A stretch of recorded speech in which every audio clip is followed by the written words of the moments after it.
So I'm here to talk about the dot-com culture, specific to education, because after pandemic things changed. So now, as a YouTuber or as a educator, work from home, learn from home, and teach from home. All the offices, school, colleges, the public places were closed after COVID, somewhere in March in India. And things were very difficult, right? Because most of the companies were working from home. Of course, they have to continue with their work. Same way, schools, colleges asked their teachers to teach online. And this was a bit tricky. See, working from home is easy for some industry and bit tricky for other industry.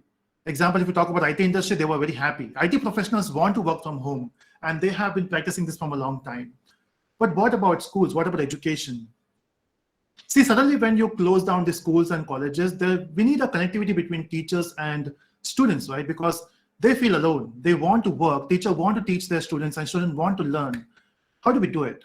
And that's where we got technologies. So teachers started to using technologies. But the problem is the education industry was not ready to teach online, was not ready to take exams online. I mean, we tried, okay? Everyone tried. All the teachers which I have seen, they started experimenting with their devices, how to use a webcam. In fact, I have seen some teachers, they were not even knowing how to use a webcam for the live sessions. They were knowing how to do a video call, how to, but with the help of mobile phone, not with the help of laptop. And that was a bit tricky. Because if you see the technological advancement in other industry, like healthcare, finance, or maybe supply chain, I know you can see the way they have advanced, the way they work, but not education. From last so many years, we are doing the same thing, right? Every day a student goes to a school to attend the lectures. Teachers use the same methodology to teach. Of course, we got projectors, okay, that's a big advancement, but hardly that's an advancement, right? Still, we have the same environment.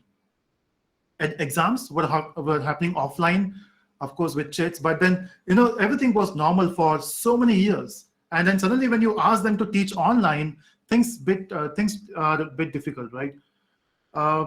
Now, when it comes to lockdown and teachers went online went online to teach, that's where the problem started. But why I'm saying there's a problem? Everyone is happy, right? In fact, the teachers are happy, students are happy. They don't have to get ready. There are a lot of advantages of online learning, right? So what you do is, in fact, for some teachers and students, they were waiting this for a long time. I remember I used to hate go to school, at least till 8th standard. After that, things changed. I got some idea why you have to go to school. But before that, I used to hate go to school, and I would love to get lectures sitting on my bed, the things which is happening now, right? What are the other advantages we have? So of course, you don't have to get ready. You are saving a lot of your time, and we don't even take a bath nowadays to attend lectures. And then it also saves money, because see, most of the students, they don't have to move to a different city to learn. Example, if in their hometown, if they don't have a good school or good college, they have to go to some other city. They have to stay in a hostel or a rented room, which will cost money. Of course, traveling also costs money, but now you are saving a lot of money. You're saving a lot of time. Also, you can learn from anywhere. As I mentioned before, you can stay at your home and you can learn, but also you can just go to Goa, you can book a villa and you can study there. Of course, why someone will study in Goa? Doesn't matter. And then you can learn from anyone. See, for schools, colleges, you have your teachers. They can give you all the required knowledge, right? But what if in some school, maybe, I have seen this trend from last few years, that schools and colleges are trying to introduce new subjects, new topics, so that it will be helpful for students. But unfortunately, they're not able to get good teachers for that particular subject. Example, let's say if you talk about guitar. So you need a good musician who can also teach. Not everyone can teach, right? You need a musician who can teach. And that's where the problem is. In the local area, they were not able to find the best person to teach. But now since you can learn from anyone, a school can hire a person from any other country. In fact, if you have an interest in a particular subject, you can just go online and find a good teacher. In fact, there's nothing called good teacher, bad teacher. It's also about a style. Every teacher has a different style, and every student like different styles. Maybe if you like my teaching, someone else will hate my teaching, right? Everyone have their own way of learning. So you can learn from anyone, anywhere. Of course, those are the advantages. But apart from this, we have so many advantages which we don't want to talk about now because we have limited time. Let's talk about the drawback. Now, I'm not here to talk about the common drawbacks, which everyone knows about. You know what the common drawbacks are? For teachers, the common drawback of doing online sessions is the gadgets. They have to buy a camera and a microphone. See, it's not just about spending, it's about how do we use it. You know, I have been doing this from last 7 years. It took me around 7 years to get a setup which I'm using now. But initially, I used to do online sessions with the help of mobile phone. I used to record my videos with the help of mobile phone with headphones, you know, the normal headphones, the way you listening to the session now, that was my mic, okay? And that's how you start, right? But the problem is, I used to make videos for 5 minutes, 10 minutes. But if you think about lectures are happening for 1 hour, 2 hours, 3 hours. And trust me, when it comes to online lectures, as a student, I can compromise on video quality, but I can't compromise on the audio quality. No one wants to listen to you for 2 hours with a bad audio. Trust me, it is frustrating. It's exhausting for a student as well. So even if you're interested in a particular subject and if the audio is not good, you will hate it. You will simply keep the mobile phone on mute, or you will reduce the volume and you can watch video on some YouTube, or you will talk to your friends on WhatsApp, right? So as a teacher, we need to buy devices, we need to learn how to use it. Next, the problem for students is they need a gadget. Not everyone has a gadget with them, right? Of course, if we talk about city, maybe we have an access. But in out of cities, rural areas, they don't have access to the mobile phones and gadgets. And another issue is the internet stability. See, for online lectures, if you have videos, you can download them. But for live sessions, it's very difficult. Because if there's an internet lag, and if you miss 1 or 2 words, you miss the entire lecture. Now it doesn't make sense. You know, what teacher has mentioned before, now what she's saying now. And also the home environment, you know, home is not a place to learn, right? Home is a place where you can enjoy, where you can have fun. But suddenly you're asking them to listen to online lectures when you have a TV in front of you, when you have your cousins in front of you. It's very difficult. And also the distraction on mobile phones. You're watching an online lectures on a mobile phone, which also has some amazing applications, Instagram, WhatsApp, maybe YouTube, and then you get those beautiful notifications. It's very tempting to open that. And trust me, people do that. They open their WhatsApp, they chat, and they're listening to video. They think they are multitasking, but they are spoiling both the jobs at the same time. So what could be solution here? Solution for teachers would be, if your colleges and schools are not providing you with the gadgets, it's time to spend some money. Not much, maybe $150 for both. That should be a good amount. And this is one-time investment, okay? You just have to invest once and you can use it multiple times. Now for students, they also need a gadget. Of course, it will take some time for everyone to have that, because after lockdown, a lot of people lost their job. Now giving a gadget to their kids will be, again, another challenge. But it will take some time for the stability. Maybe a government can help here. Maybe NGOs can help here. But that's something we need help with. Parents, you need to motivate your kids to study online. It's difficult. They're not surrounded with teachers now. They're surrounded with you and with the family. So you need to motivate your kids to learn, and make sure that the student is avoiding the distraction. All the notification of all the apps should be on mute, at least for the lectures, right? Now, these are the common issues which everyone knows about, okay? We don't even have to mention that. But since we have a topic, why not? Now let's talk about the main issue, which I, as an educator or as a teacher, feel that. See, I have been doing online training now as well. So for different companies, I do online trainings, and I have to provide them with the content online. Now, my students are from everywhere in the world. Now, some of them are from Singapore, some are there in India, some are there in US. And the best thing is, there is not country dependent. I don't have to travel to other place to teach. I can use online tools. But there's also a drawback. See, the problem is, video conferencing, like we are chatting now, is different. Teaching is different. We are discussing, we are talking about some concepts.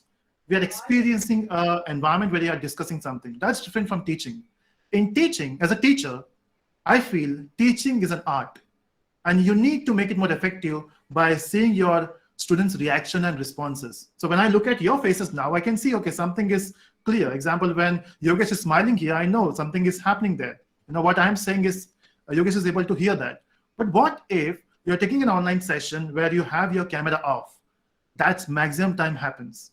As a student, when you log in, you keep your camera off, you keep your mic off. And the problem is, as a teacher, I don't know what's happening, even if you're getting my point or not. And when you are on mute, I can't hear anything. That's now how teacher teach. As a teacher, when I go to a classroom, see, in fact, if you talk about the real environment, as a student, you get up early in the morning, you get fresh, you get ready, you go to a school or college, you meet with your friends. That's the environment. It takes around 15-20 minutes for you as a student to get used to the environment. Now you met with your friends, you're sitting in a classroom environment, it's time to learn. But at home, we have a different scenario. You have a lecture at 11, and then at 10:55, you log in. You're not ready to attend the lecture. Your environment is not that you will learn something now. In fact, for a teacher, you go on stage. For a student, you can see a teacher there. You can see a teacher using their voices. A teacher can use their facial expressions, and a teacher can also use their body language. And I believe as a teacher, we are performers. We go on stage and we perform. We convey our ideas to students. That is missing in online lectures. What we are missing is the experience. And I believe learning experience is more important than learning itself.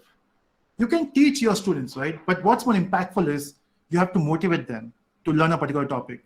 See, nowadays, kids are very tech savvy. You don't have to teach them how to search online. You can simply say to them, hey, there's a new concept. This is amazing. That is amazing. Now, the kid will go home and search about that on their mobile phone. They know how to search. We have Google, we have YouTube. What we are missing now is to provide them with the experience. Now, in future, you might be thinking, okay, that's a temporary, right? In future, after everything gets normal, after everyone gets the vaccination, we can go to our schools, we can go to our colleges, things will be normal. I don't think so. See, management knows, online education is cheap. Now, they will make sure that we can collaborate these two things, having the offline environment and an online environment. See, online has a lot of advantages, which I missed. One is you can make videos once, and everyone can watch that video multiple times. So example, everyone have a different pace of learning, right? In one lecture, if you teach, maybe there are some students, they are not able to understand in that speed. So they can go home, they can watch the same video in their own speed. And that's the advantage, and multiple times. And maybe you can create animated videos. And that's the world is going for, right? We can teach everything with the help of animations, maybe VR glasses. I'm waiting for that time where students can learn everything in a VR environment. And that's the environment we have to provide. But the only problem is, in online videos, if you have a doubt, how can you ask a doubt? How can you socialize with your friends? And that's why we have colleges. So this is a collaboration which you are looking for. So after pandemic, if everything is normal, you will be having two different type of model at the same time, online and offline. Online to learn, offline for discussion, for exams, for socializing, for making projects. So you don't have to go to school to learn. There will not be a classroom environment where a teacher will teach. There will be an environment where teacher will discuss. As a student, you will ask question, teacher will give the answer, and there can be a debate, there can be answers, there can be some fun activities. But till that point, I have a tip for online teachers or for every student. For a student, don't keep listening to a video, make sure that you ask questions. And trust me, your teacher is waiting for you to ask a question. That's how teacher knows that something is happening. For teachers, you can use one thing. Don't talk for more than 10 minutes.